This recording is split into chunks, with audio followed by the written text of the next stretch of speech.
Bon migdia, conseller, bon migdia, regidora. Ara farem el que és la cloenda formal del simposi.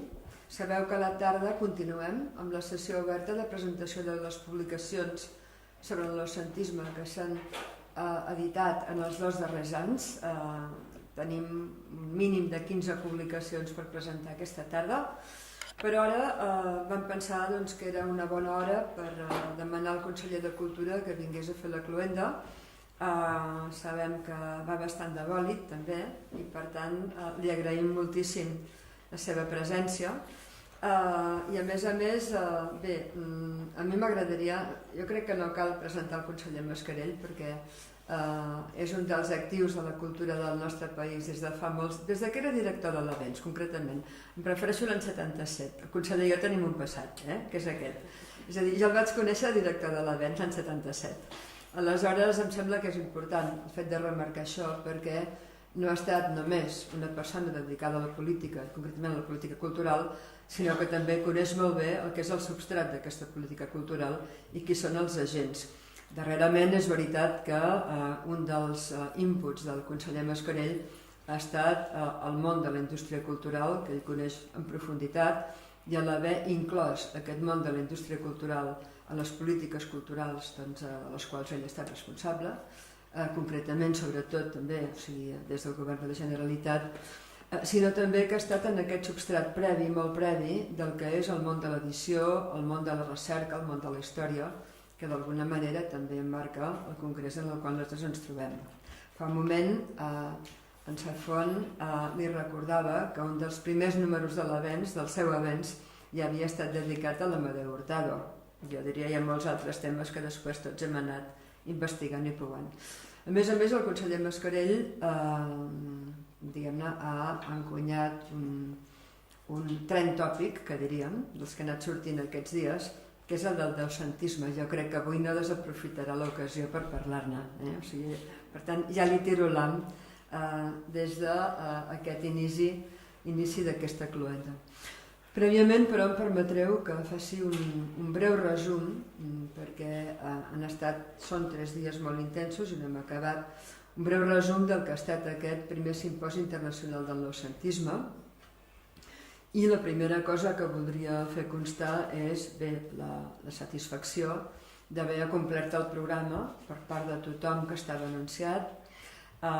Hem tingut les 6 ponències, les 6 taules rodones, hem tingut les 13 comunicacions, a la tarda tindrem les 14 o 15 presentacions i en total, comptat i debatut, hi ha participat en pla actiu, hem recomptat una 70ena de persones, però que a més, des de divendres fins avui jo crec que han estat més de 80 persones que han estat presents en aquest simposi i la mitjana d'aquest saló, amb pluja o llevantada o sense, ha estat ben bé entre una 50ena i una 70ena de persones. Per tant, pensem que el manteniment d'aquesta presència de participants i inscrits i visitants que hem tingut és important per denotar l'interès que aquest primer simposi, l'interès actiu d'aquest primer simposi ha comportat. Parlaré breument de conclusions, però abans volia comentar un altre aspecte que em sembla rellevant, que és el nucli dur que hem engegat aquest pol d'estudi, atracció i contacte sobre el noucentisme. Practicarem aquella santa continuïtat d'Urciana a partir d'avui o de demà mateix. Mantenim el web obert, hem renovat el domini, serà www.noucentisme.cat, ja vam demanar aquest domini amb voluntat de continuïtat i en lloc d'anunciar el primer simposi establirem una franja de temps, diguéssim, que serà un any de transició, però amb activitats, amb notícies i amb publicacions i amb tot el que constitueix aquesta xarxa de contactes sobre el noucentisme que estem realment propiciant a partir d'aquest simposi i a partir, serà més o menys l'any que ve, això ja ho deixarem en mans d'en Jordi Falgàs, que s'entrarà ja a convocar el segon simposi per 2016 a Girona, que en Jordi d'aquí un moment presentarà. Aquesta santa continuïtat la desenvoluparem també en un altre àmbit. En aquest web hi penjarem a partir d'aquesta setmana entrant l'enregistrament que s'està portant a terme de tots els actes, de totes les sessions des del divendres, enregistrament visual.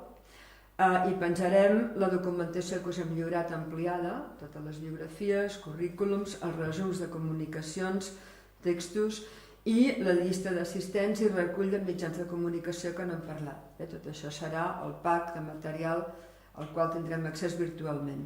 I penjarem també, òbviament, els textos de ponències i comunicacions que arribin i, en aquest sentit, més enllà del web, el que també us anuncio és que tenim prevista l'edició de les actes d'aquest simposi pel primer trimestre de 2015. O sigui, el que volem és donar-hi forma, en forma de llibre de seguida, perquè no se'ns perdi aquest material a nivell de consulta i a nivell de testimoni, i sabem ja que comptem amb la col·laboració del Departament de Cultura, cosa que, a part de ser motiu d'agraïments, a nosaltres conseller ens deixa molt tranquils, perquè sabem que ho podrem editar gràcies al suport del Departament de Cultura.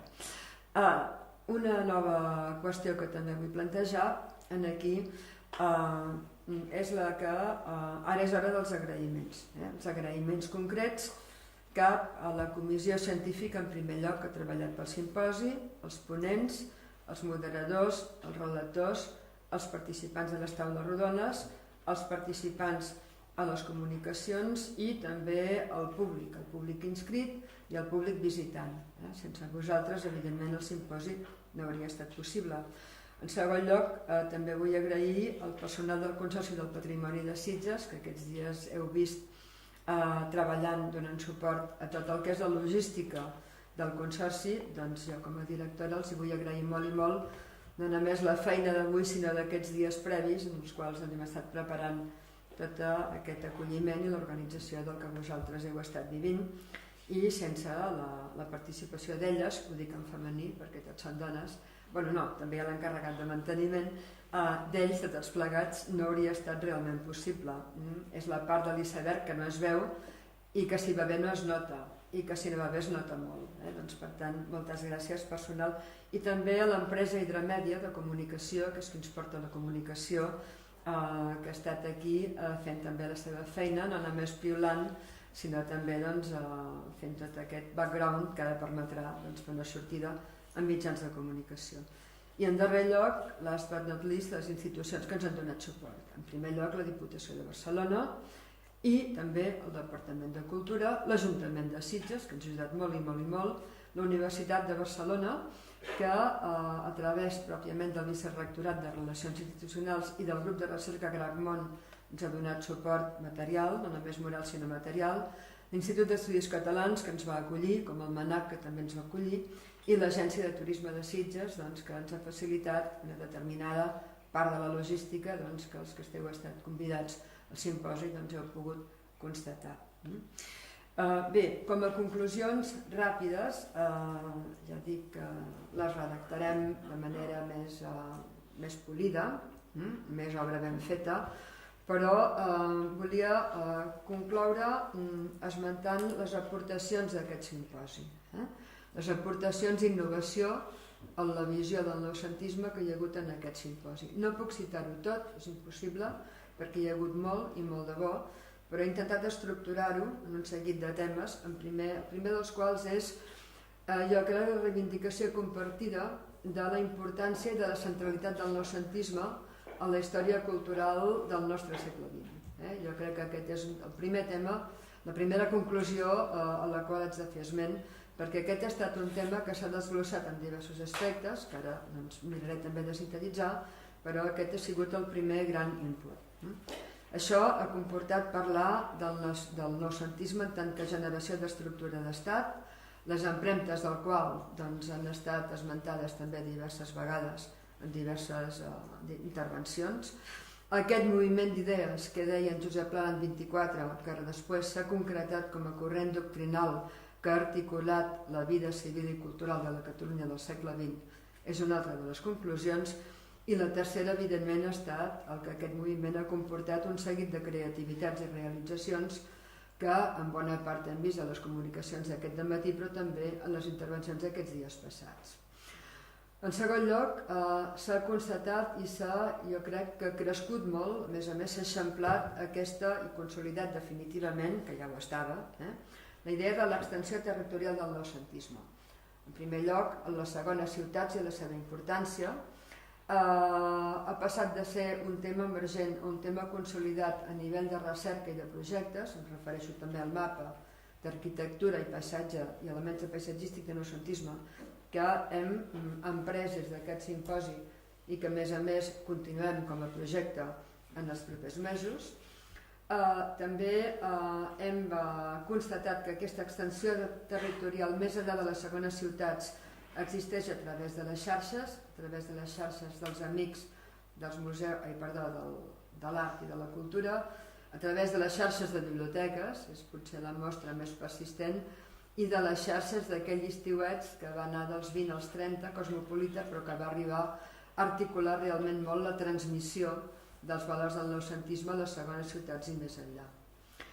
En quart lloc, hi ha també el debat, que ha estat un debat, jo crec que molt interessant, molt important, sobre la cronologia i els límits del noucentisme. Ha quedat clar, em sembla, sobretot a través de les intervencions d'ahir, que una cosa són límits periodificables a nivell d'institucions i d'altre límits estètics, aquest és un element que també creix a la seva consideració, i també l'extensió social, és a dir, l'impacte del noucentisme en la cultura de masses. És a dir, per tant, tots aquests temes són temes que estan en aquest moment en el punt de mira i en el punt de debat i en el punt d'estudi per continuar eixamplant aquesta presència del noucentisme en el lloc de la centralitat del segle XX de la història cultural. Passo de pàgina i vaig a dos elements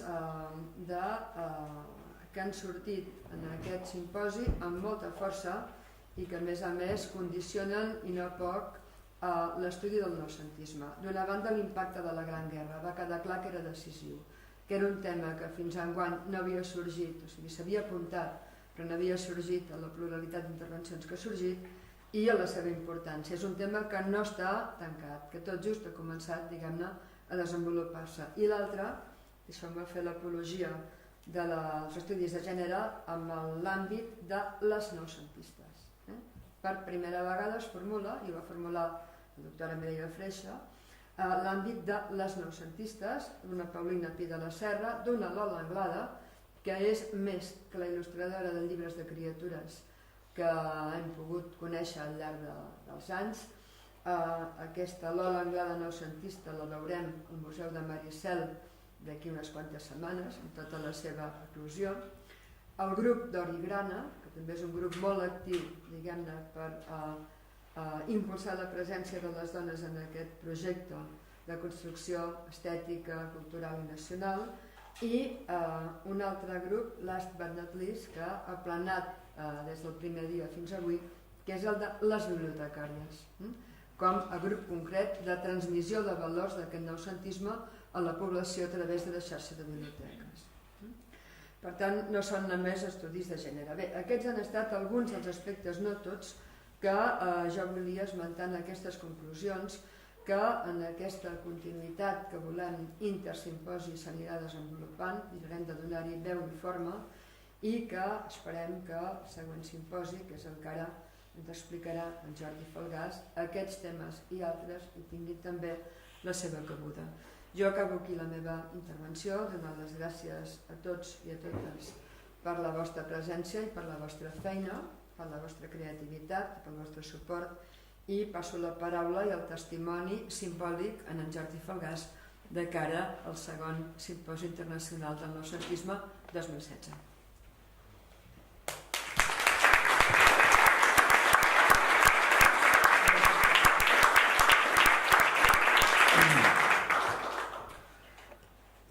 Honorable conseller, regidora de Cultura, directora gerent del Consorci del Patrimoni de Sitges, testimoni rebut, acceptat, gràcies Vinyet. Em sembla que tots estem d'acord que la primera cosa que s'ha fet evident en aquest simposi és que l'estudi del noucentisme és viu i és molt actiu. Quan l'any passat vàrem celebrar una jornada d'estudi sobre el noucentisme a la Universitat de Girona i la Fundació Rafael Masó, ja va quedar clar que hi havia una necessitat peremptòria de posar en comú el treball que estem fent diferents generacions de filòlegs, filòsofs, historiadors de l'art, de l'arquitectura, de la música i altres especialistes de diferents disciplines acadèmiques. Per això també vam estar d'acord amb la Vinyet Panyella que havíem d'unir esforços i fusionar la jornada de Girona amb la seva valenta i atrevida proposta d'organitzar un simposi internacional. Els membres de la Comissió Científica del Simposi vàrem tornar a corroborar la vitalitat dels estudis sobre el noucentisme quan vàrem rebre les respostes a la crida de comunicacions, no només per la quantitat, sinó per la qualitat de totes les propostes i, evidentment, durant aquests 3 dies també hem vist com es quedaven moltes idees, moltes paraules, molts conceptes, molts fils per explorar es quedaven al tinter. Així doncs, des d'avui prenem el relleu que ens ofereix el Consorci del Patrimoni de Sitges per tal de començar a treballar en l'organització del segon simposi internacional sobre el noucentisme a Girona d'aquí 2 anys. No serà fàcil igualar la intensitat, la varietat i l'interès del que hem pogut escoltar aquests dies a Barcelona i Sitges, ni tampoc la magnífica acollida i l'organització que ens heu ofert. Si tot va bé, el simposi l'organitzarem i es durà a terme novament entre la Universitat de Girona, l'Ajuntament de Girona i la Fundació Rafael Masó. De totes maneres, també confiem que, tal com ha passat aquí a Sitges, s'hi sumin altres institucions i organismes. El primer simposi també ens deixa una eina molt valuosa, com deia la Vinyet, aquest lloc web, noucentisme.cat, que continuarem fent servir per anar anunciant els preparatius i la convocatòria del segon simposi. Amb el vostre permís també utilitzarem les bústies de correu electrònic per anar enviant informació sobre aquests preparatius i la convocatòria del simposi i, per tant, res més. Jo només em queda des d'ara convidar-vos a participar-hi i us esperem tots a Girona d'aquí 2 anys. Moltes gràcies.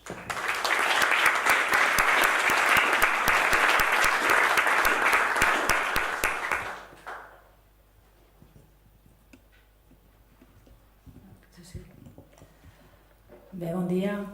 Conseller, directora del simposi, membres de la comissió científica, participants, moltes gràcies a tots per fer possible la celebració d'aquest primer simposi.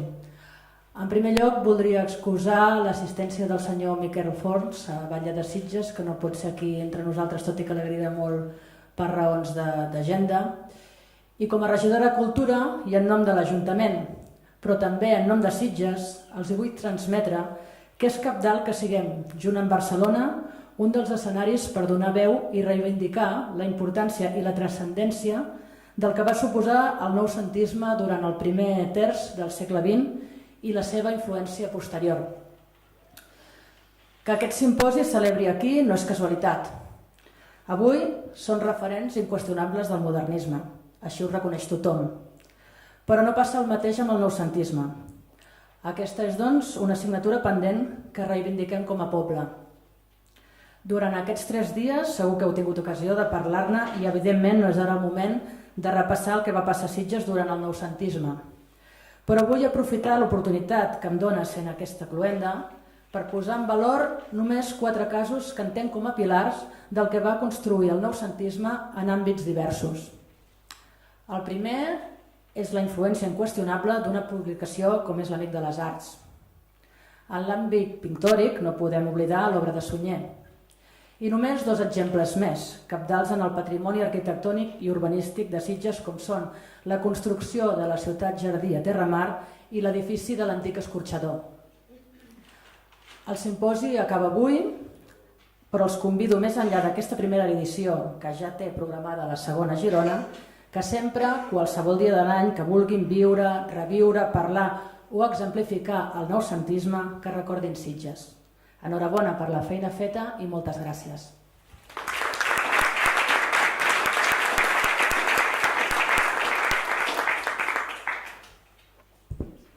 Bé, doncs, bon migdia, gràcies en primer lloc als organitzadors per haver-me convidat i en segon lloc a tu, Vinyet, per aquestes paraules amables del principi, moltíssimes gràcies. A tots els que heu fet possible aquest simposi, aquest congrés, certament interessant, apassionant. Abans li deia de tot cor a la Vinyet que l'únic que em sap greu d'aquest simposi és no haver pogut assistir-hi pràcticament totes les jornades, perquè està ple de noms propis i d'aportacions que signifiquen molt per la comprensió del fenomen i fins i tot jo diria de la vida cultural i política actual de Catalunya.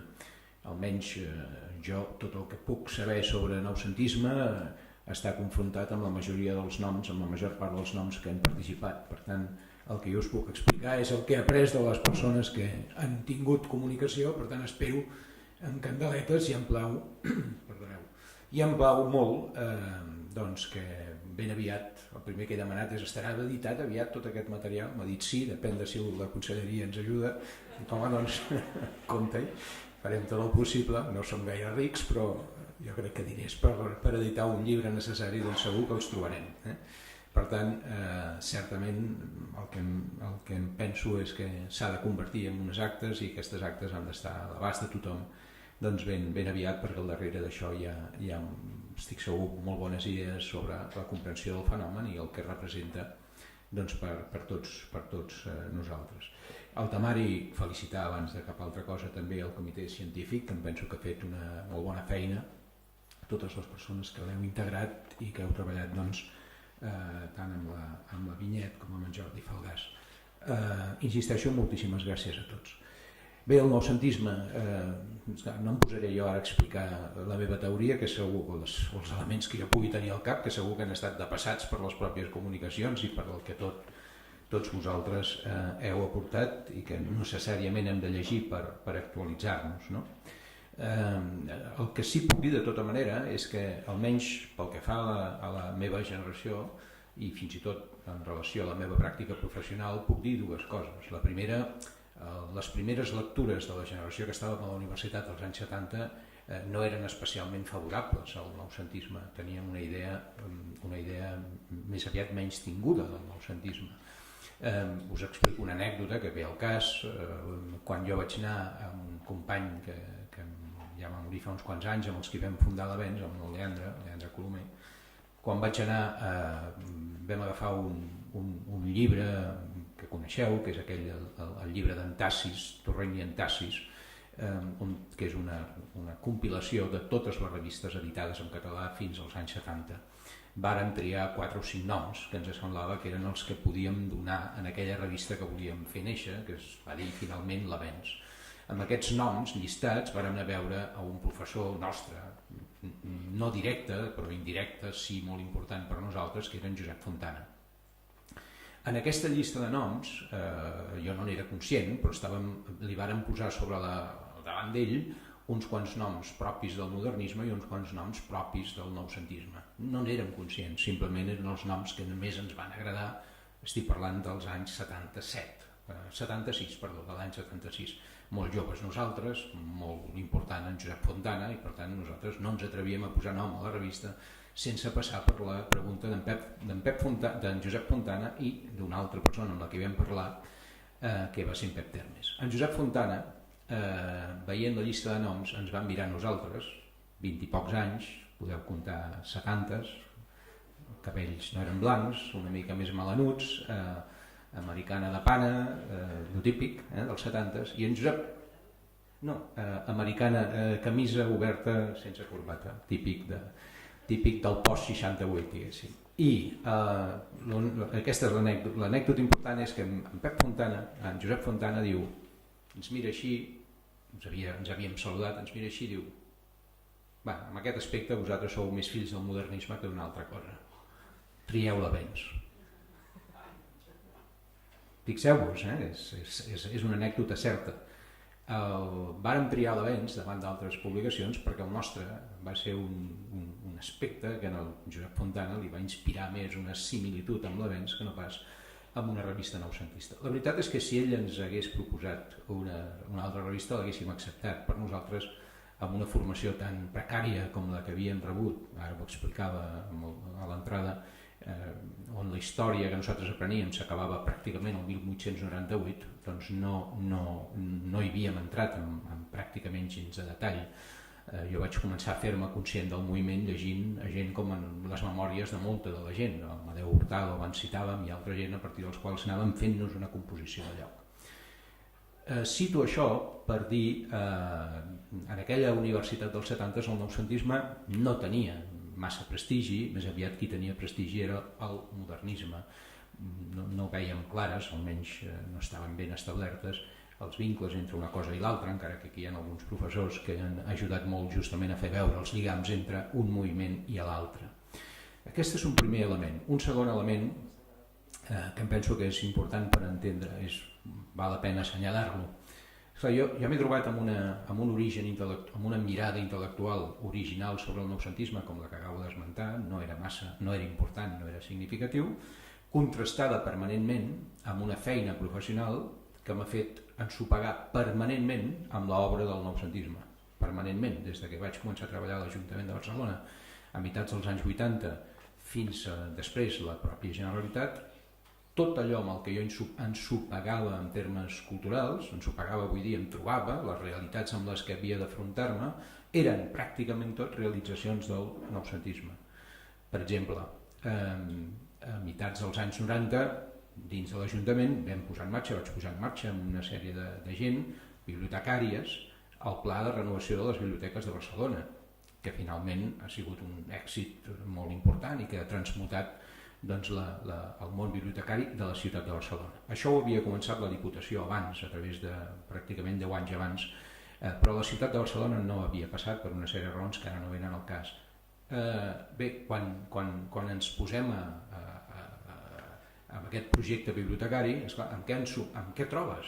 Bàsicament, tot el projecte bibliotecari de l'any 14. Jo dic moltes vegades, encara ara, l'altre dia, no fa gaires dies, potser aquí alguna bibliotecària o bibliotecari, no fa gaires dies ens vam reunir amb 280 bibliotecàries i bibliotecaris del conjunt de Catalunya i vàrem tenir ocasió de rememorar el que significava el que estem fent com a conclusió pràcticament cloenda d'aquell sistema bibliotecari posat en marxa per la generació del 1914. No estem fent altra cosa que acabar allò amb petites variants motivades per el que han significat les noves tecnologies, però poca cosa més des del punt de vista de la...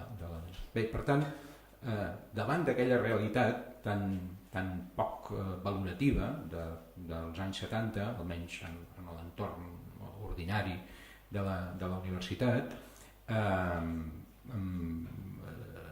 clar, hem anat trobant, els que ens hem dedicat a la gestió del món de la cultura, ens hem anat trobant, sigui tècnicament o políticament, és igual, ens hem anat trobant amb tota l'obra de la Mancomunitat. De la Mancomunitat i del plantejament noucentista. Jo la veritat és que el que puc dir és que la conclusió per mi és d'una admiració extraordinària, perquè havent vist el que he tingut ocasió de gestionar amb la meva vida professional i política, havent vist el que es va fer en aquell període de temps del que hem viscut pràcticament, tot i les renúncies que van suposar la dictadura primer d'en Rivera i la dictadura d'en Franco després, doncs home, això el que fa és omplir-te encara més d'admiració per tot el que va suposar aquella magnífica generació. Bé, jo crec que aquella generació va establir un vincle, ens va donar pautes i va establir un vincle amb algunes coses que al meu entendre encara avui són referents, no perquè haguem de copiar, no cal copiar res, sinó perquè el que hi ha al darrere d'aquell debat encara és molt útil per nosaltres. Per exemple, per mi el vincle entre cultura i política ells el van entendre més bé que no pas com l'hem entès en els 80s i els 90s del segle passat. Què vull dir amb això? Als 90s la moda era dir la cultura quan més lluny de la política millor. Jo crec que això és un error. Jo crec que això és un gran error. Ho he dit gairebé sempre. La política i la cultura són dos mirades diferents sobre la realitat, no són la mateixa cosa, però han de saber quan es troben i han de buscar-se, perquè justament la política, o si voleu al revés, la cultura és l'ideal, però la política és la pràctica, és dir, l'ideal no es concreta si al darrere no hi ha bona política. Jo crec que la generació del 1900 això ho va entendre molt bé. Calia un ideal i calien mecanismes polítics per concretar l'ideal. Si aquestes dues coses no anaven més o menys afinades, sent diferents, una no havia de limitar l'altra, però certament tenien punts en contra, i aquests punts en contra són essencials. Jo moltes vegades, en el moment en el que estem vivint, moltes vegades em veig obligat a reclamar des del punt de vista de la cultura el compromís polític i viceversa, des del punt de vista polític el compromís amb la cultura. Les dues coses són imprescindibles. Com aquestes n'hi ha moltes de coses. El vincle entre nació i estat, que suposo que ja heu parlat en aquests dies, no voldria pas contradir res del que s'ha dit, segur ho llegiré amb molt de gust, no? Però al meu entendre, dit així a la brava, hi ha un element de referència fonamental, que jo el faig servir encara ara molt sovint, que és el Prat de la Riba de l'any 1906 i el Prat de la Riba de l'any 17. El Prat de la Riba de l'any 1906 escriu un llibre amb Eugeni d'Ors, conegut per tots, que segur que n'heu parlat, un llibre essencial, on es reclama la modernització d'Espanya i es reclama l'autogovern per Catalunya i es reclama la part final, la que va escriure l'Eugeni d'Ors, es reclama es fonamenta, la part menys coneguda, segur que l'Ocelaia en va parlar aquests dies, la part imperial, és a dir, ell reclama l'imperi, la part menys coneguda i més interessant, i que al meu entendre, més inèdita, i que al meu entendre justament tanca, s'ensorra justament amb la Primera Guerra Mundial, que em penso que és on està aquell lligam que vosaltres dèieu. Però per què cito això? Bàsicament perquè em sembla que el Prat de la Riba de l'any 6 no és el Prat de la Riba de l'any 17. Només han passat 11 anys i el Prat de la Riba de l'any 17 té un text, suposo que l'heu citat, però per si de cas l'he dut, que penso que és un text magnífic, perquè ens acosta tant a la realitat actual que al meu entendre situa molt bé el debat entre nació i estat en aquell moment.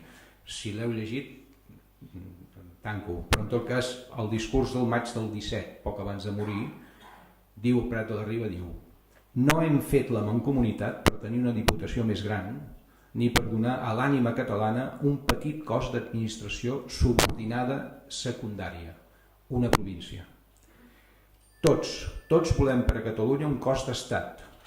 Tots sentim que la dignitat popular catalana exigeix imperiosament, més o menys accentuades, formes d'estat. Aquest és el sentit de la reivindicació d'autonomia plantejada pel nostre poble amb el nom de delegacions de serveis de l'Estat a la Mancomunitat. Aquesta idea de cos d'estat i de formes d'estat és una idea d'en Prat de la Riba de l'any 17, que no està apuntalada en aquesta nomenclatura ni per casualitat a l'any 6. Per què ha succeït això? Perquè en Prat de la Riba s'ha trobat justament amb el que representa intentar gestionar un autogovern sense cos o formes d'estat. En uns anys, en Prat de la Riba descobreix la dificultat de...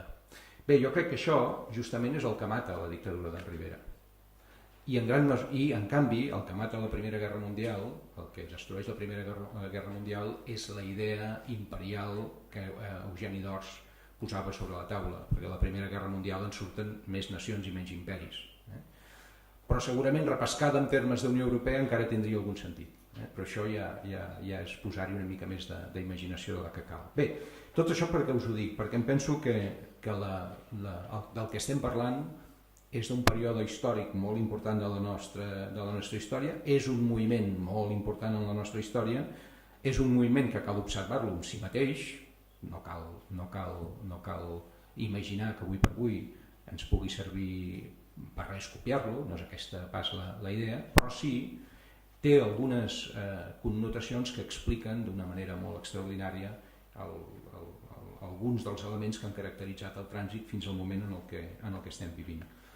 Jo acostumo a dir, i ara citaré la paraula deucentista o deucentisme, jo acostumo a dir que el deucentisme té com a primer fonament el fet de que les generacions que el defensen bàsicament s'han fet estatistes.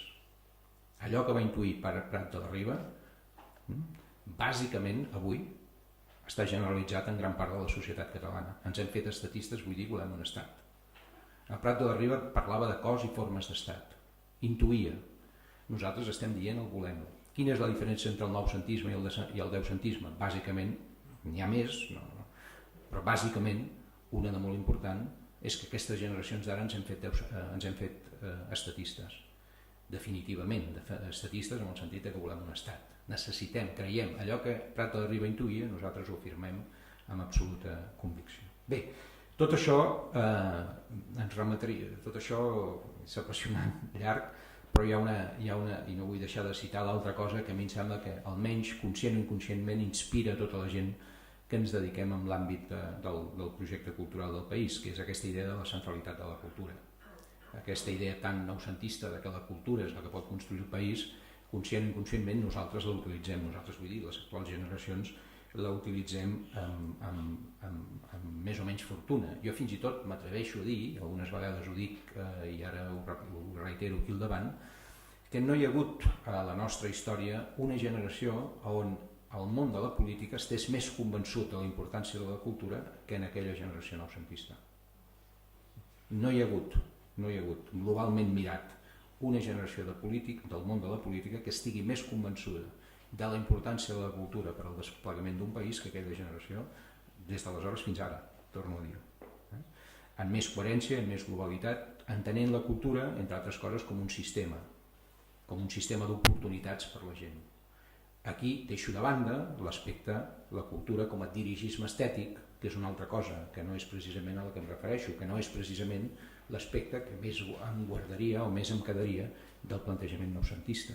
En canvi, la cultura entesa com un sistema d'oportunitats, sí, aquí crec que em van encertar-la i és vigent justament amb el que estem dient. Ara no fa gaires dies teníem ocasió de fer un homenatge a la Teresa Rovira, l'última bibliotecària, diguéssim, d'aquella generació, penso que és l'última, i bé, allà teníem ocasió d'entendre el que significa el projecte bibliotecari del 14 i amb quina il·lusió i empenta l'agafen tota aquella jove generació, justament mirant-se el model anglosaxó i mirant de crear, de fer de la biblioteca el centre de culturalització, de socialització del coneixement, de socialització del saber, que en aquell moment estava vigent i per fer-lo arribar i acostar-lo a tothom. Quin projecte tan extraordinari que van ser capaces de desplegar primer els pijoans d'Ors, el propi Prat, en Rubió i tota aquella jove generació de bibliotecàries que creien cegament i a més que amb aquell estudi i amb aquella feina que estaven disposades a fer oferien una contribució extraordinària al desplegament cultural del país, un país on l'analfabetisme encara era notable, diguem-ne, com algunes de les persones que esteu aquí a primera fila heu descrit en alguns dels vostres llibres. Bé, tot això a mi em sembla tan apassionant i em sembla tan interessant que em sembla que l'única cosa que he de fer és felicitar-vos i expressar-vos l'agraïment. Podríem continuar, passo pàgina perquè si no ens hi quedaríem i ja està. Jo de tot això només sí, em quedo amb la idea de que toca evidentment aprofundir-lo, toca aprofundir al màxim el coneixement i que d'aquest coneixement segur que en traurem coses enormement positives.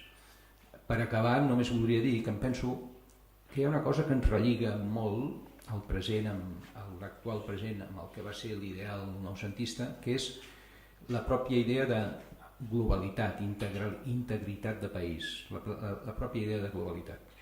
Abans, quan estava pensant, escrivint aquestes notes a mà sobre això, m'ha vingut al cap, a veure si veieu el vincle, m'ha vingut al cap les paraules del president Mas de fa uns quants dies en aquesta conferència que va fer. Ell va dir, diu avui he parlat del què, del quan i del com, va dir, del què, del quan i del com, però no he parlat del per què, va dir, el per què. El per què, va dir ell, és un ideal de país. Avui no he parlat del per què, això ho deixo perquè ho fem tots plegats en els propers mesos, doncs perquè tot això està passant per alguna cosa, i aquesta cosa és l'ideal de país. Bé, jo crec que nosaltres hem tingut, en termes reals, un ideal de país que va ser aquell, ben construït, ben articulat, integral, on tenia, doncs, molts es vinculaven les biblioteques amb l'electricitat, es vinculava Barcelona amb els pobles de Catalunya, es vinculava... Tot això tenia una certa integralitat, diguem-ne.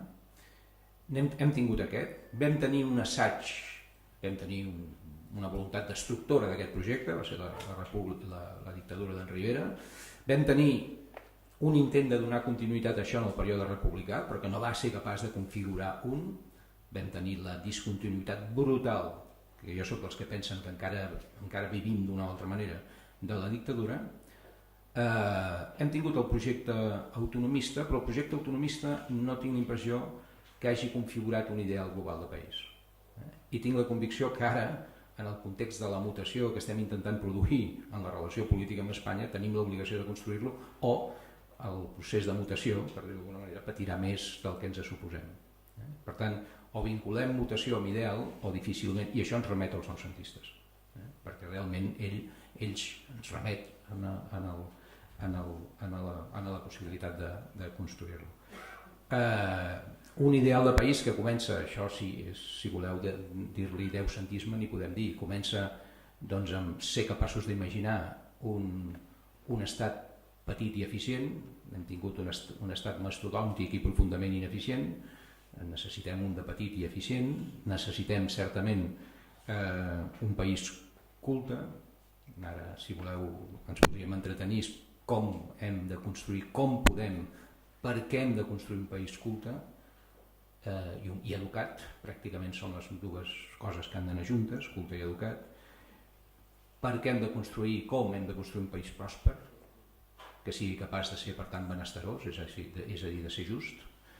De quina manera hem de construir un país democràtic, on hi hagi bona política, no hi hagi netedat des del punt de vista de la corrupció i, a més sigui participatiu. Com construir un país equilibrat, de la Catalunya ciutat, allò que a mi m'agrada dir-ne, em sembla que no sé si el conseller Vila ho va utilitzar, perquè a vegades ell ho utilitza, a mi m'agrada dir-ne el Catalunya ciutat, el Catalunya ciutats, és a dir, a una constel·lació de ciutats que configura un sol país equilibrat.